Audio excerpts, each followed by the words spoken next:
উপোসতলা আছে বাবা কালু রায় দক্ষিণদার, সেখানে উপোস করে আমরা মাঠে রান্না করি।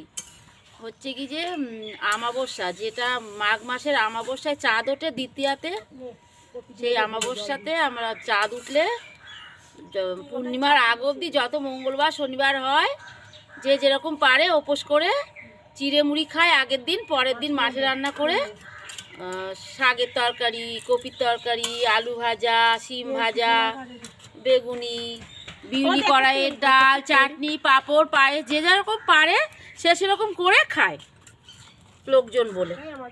এটা আমাদের মাঠে রান্না বলে। এবার দি একটা তেল কাটো, একটা তেল কেটে দাও। কি তেল? আমাদের মাঠে রান্না শুরু হয়ে গেছে। এই যে মাঠে রান্না শুরু হয়ে গেছে। এখানে আলু সিদ্ধ হচ্ছে, কুচো আলু সিদ্ধ, এটা তাই তো?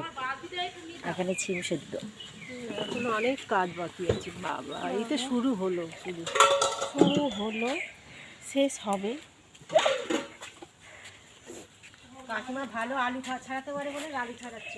আমার কাজ হচ্ছে আলু ছাড়ানো, টমেটো কাটা, আর কিছু একটা কিছু করতে পারি না তো। হ্যাঁ, ননদরা রান্না করছে, বৌদিরা কুটে কাটে দিচ্ছে, বৌমা ভিডিও করছে।